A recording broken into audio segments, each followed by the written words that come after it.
change your heart, change your life, change the planet. Do you think that these traits are innate in us and they just get kind of like weeded out of us through the way that we're brought up? Or do you think that we're kind of just, we have a clean slate and it's whatever situation that we're brought up in is what determines that? It's a combination of both.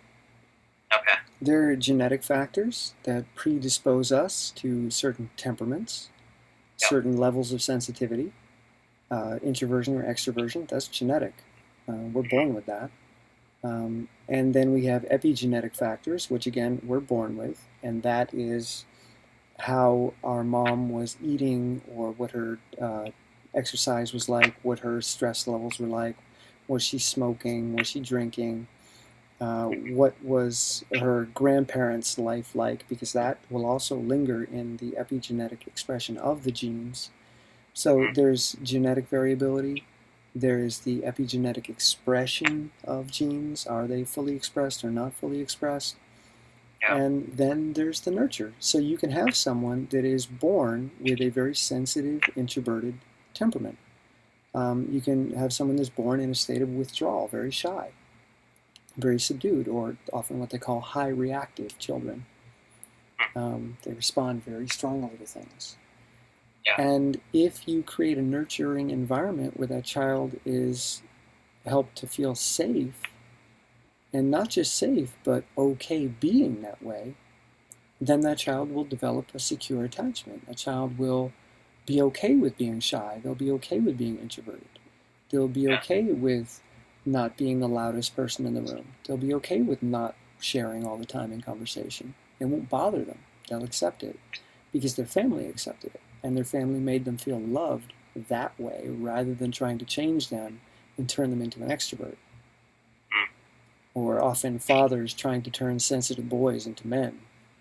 That's a real common one. You know, it's easier to be a sensitive woman than it is to be a sensitive man. Our culture does not really celebrate sensitive men. Right. We don't have a lot of role models there. No.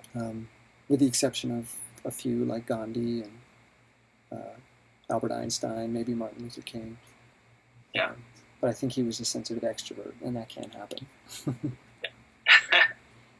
So nature is important, and so is nurture. But then beyond that, there comes a point where you are now an independent entity in the world. You are the agent in your life. I'm my own agent now. It's not my parents, it's not my teachers, there's no mentors, it's me. The left side is the approach side. The right side is the withdraw side. So introverts, shy people, are heavily right dominant, which is the withdraw. And look at it from a distance. Analyze it from a distance. Once we are in a safe position away from it, we will send information over to the left side for it to analyze. But let's make sure that we are safely away from it before we get into the deep processing.